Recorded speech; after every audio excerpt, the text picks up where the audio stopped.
할리우드 영화 쥬라기 월드가 개봉 첫 주말을 지나면서 무려 180만 명의 관객을 불러 모으면서 흥행세를 과시하고 있습니다. 1993년 시리즈의 첫 작품이 나온 이후에 22년 만에 화려한 볼거리로 무장한 영화의 힘은 어디까지 이어질지 자세한 소식 알아보겠습니다. 스포츠 동아의 윤여수 기자 나오셨습니다. 안녕하세요. 안녕하세요. 쥬라기 월드, 예. 이거 혹시 쥬라기 공원 예전에 저 초등학교 때 봤던 그거의 연장선이 맞는 건가요? 네, 그렇습니다. 뭐 사편격이라고 말씀드려도 될 것 같고요. 네. 지난 11일 개봉을 했는데 지난 일요일이었던 어제 현재까지 전국 1,290여 개 상영관에서 모두 180만여 명의 관객을 동원했습니다. 네. 이미 개봉 이전부터 그 70%가 넘는 예매율을 기록하면서 이미 흥행에 대한 예고를 했던 그런 작품인데요. 그래서 상당한 그 예매 수치를 기록을 했습니다. 이미 1,000만 관객을 불러 모았던 그 어벤져스 에이지 오브 울트론이 90%가 넘는 예매율로 흥행 파워를 과시한 이후에 불과 두세 달 만에 다시 이 할리우드 블록버스터가 힘을 발휘하고 있는 그런 모양새입니다. 와, 이게 지난주 금요일에 개봉해서 벌써 180만이라고요? 목요일에 개봉했어요. 아, 그렇군요. 그래서인지 메르스 감염에 대한 불안감이 조금 사그러졌다고도 볼 수 있겠네요. 한동안 메르스 때문에 극장 관객이 상당히 줄어들었다 이런 분석이 나왔었는데 물론 전적으로 메르스의 영향이 미쳤다 이런 개는 볼 수가 없지만 감염의 우려에 대한 그런 상당한 불안감이 존재했던 것도 사실입니다. 하지만 지난 주말을 지나면서 관객 수가 다시 늘기 시작했는데요. 영화진흥위원회 영화관 입장권 통합 전산망에 따르면 그 토요일이었던 13일 하루 동안의 그 총 관객 수는 92만 명이었습니다. 네.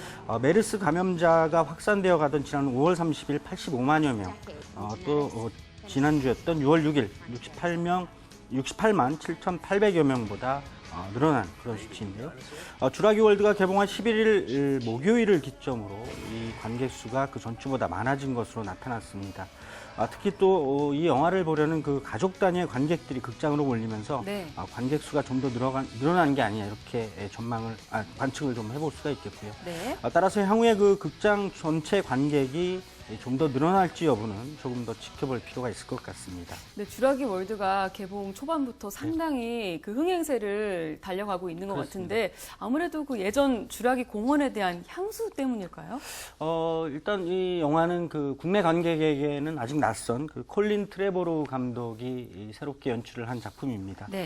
또 크리스 프렛, 브라이스 달라스 하워드 같은 역시 그렇게 널리 알려지지 않은 배우들이 출연을 하고 있는데요. 하지만 영화는 말씀하신 것처럼 그 예전 시리즈를 기억하는 많은 관객을 극장으로 끌어들이는 데 성공을 한 것 같습니다. 직전의 시리즈물인 그 쥬라기 공원 3편이 2001년도에 나왔는데요.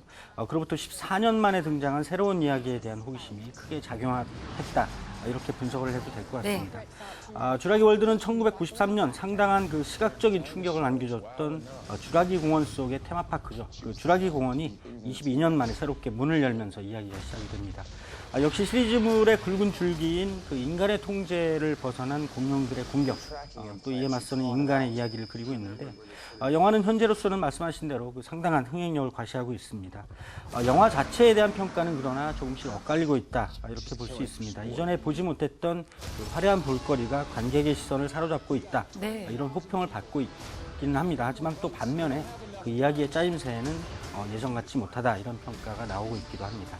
네, 예전에 저 초등학교 때 봤던 기억이 있는데 CG가 굉장히 어설펐는데도 굉장히 충격적이었어요. 그 당시로서는 상당히 좀 신선한 공룡이 살아있는 것 같으니까.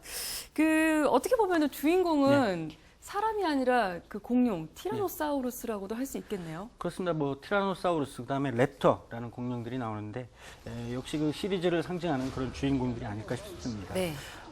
그 시리즈를 상징하는 이 티라노사우루스답게 이번 영화에서도 그 존재감을 상당히 좀 과시를 한다 이렇게 말씀드릴 수 있겠고요. 또 1편을 보신 분들은 다 기억을 하시겠지만 잔혹함에 있어서 둘째가 라면 서러웠던 그래서 아주 그 관객에 소름을 끼치게 했던 랩터라는 공룡도 이번에 새롭게 모습을 드러냅니다. 더 이상 말씀드리면 그 영화의 전체 내용이 될 것 같아요. 그러니까 여기까지 말씀드리고 그때 감독이 스티븐 스필버그 맞죠? 그렇습니다. 이번에도 그럼 아닙니다. 같은 이번에는 감독인가요? 스티븐 스필버그 감독이 제작을 총괄하는 그런 위치에서 영화를 선보이게 됐습니다. 네. 스티븐 스필버그 감독은 1993년 주라기 공원으로 이른바 그 세계적인 거장으로 인정을 받았습니다. 이미 앞서서 그 1970년대 말에 조스 그리고 1980년대 초 E.T. 등을 네. 통해서 흥행성 또 연출력을 갖춘 감독으로 명성을 얻은 바가 있는데요. 주라기 공원으로 관객들이 그 이전에 맛보지 못했던 다양한 그런 시각적인 즐거움을 안겨주면서 세계적인 흥행까지 이끌어냈습니다.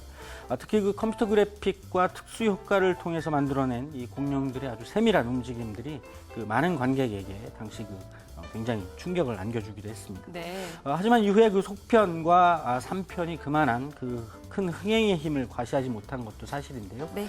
그래서 이번에 그 14년 만에 다시 나타난 이 시리즈물에 대해서 더욱 시선이 쏠리는 것 같습니다.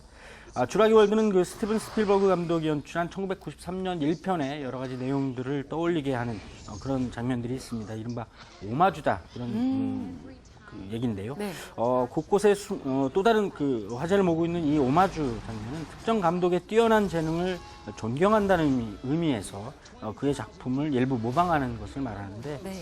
이번 영화에서 그 주라기 공원 1편의 여러 가지 장면들을 떠올려 보시는 또 다른 재미가 될 것 같습니다. 네, 이런 영화를 리부트 영화라고 불린다면서요? 그렇습니다. 리부트 영화는 한마디로 그 과거의 인기를 얻었던 원작의 시리즈를 토대로 해서 전혀 새로운 이야기를 만들어내는 그런 제작 방식인데요.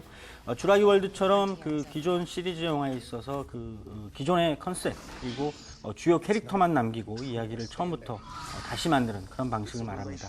컴퓨터를 다시 켜서 그 구동을 시킨다는 리부트 같은 의미인데요. 네. 최근에 그 주라기 공원 말고도 매드맥스 분노의 도로 등이 국내 관객의 인기를 그런데요? 모으고 있죠. 네. 크리스토퍼 놀란 감독의 배트맨 비긴스 혹은 어메이징 스파이더맨 같은 영화들도 있고요. 또 오는 7월에 개봉하는 터미네이터 제니시스도 이 터미네이터 시리즈의 리부트작이다 이렇게 말씀드릴 수 있습니다. 한국 영화의 리부트 작품으로는 강우석 감독이 그 공공의 적 시리즈에 등장하는 그 강철중 캐릭터를 활용해서 연출했던 2008년도 작품 강철중 공공의 적 1-1이 거의 유일한 리부트 작품이라고 할 수 있습니다. 네, 그렇다면 이런 리부트 영화의 매력 네. 어떤 걸 꼽으세요? 아무래도 기존 시리즈의 이야기 또 그 굵은 줄기를 따오는 만큼 예전에 영화를 봤던 그런 많은 팬들의 지지를 다시 한번 얻을 수 있다 이런 점이 장점일 수 있습니다. 비록 이야기는 바뀌었지만 영화가 가진 그 고유의 개성을 유지하면서 예전 팬들의 그 향수를 자극하는 동시에 새로운 호기심까지 얻어내는 그런 효과를 이루고 있는 것입니다. 네. 이런 제작 방식은 주로 할리우드 시리즈 영화들이 선택을 해왔습니다. 특히 그 최근에 10년 사이에 그 소재의 고갈에 시달려온 할리우드가 이 흥행 가능성이 이미 검증된 그런 작품을 새롭게 만드는 데 주력을 하면서 이런 리부트 영화들이 다수 나오고 있다 이런 분석입니다. 특히 그 최근에 영상 기술력까지 얹혀지면서 더욱 새로운 이야기로서 이런 리부트 영화들이 관객의 시선을 모으는 그런 굉장한 힘을 발휘하고 있기도 합니다. 네, 22년 만에 돌아온 주라기 시리즈 어떤 내용일지 참 궁금하고 네, 오늘 말씀 감사합니다. 감사합니다. 감사합니다.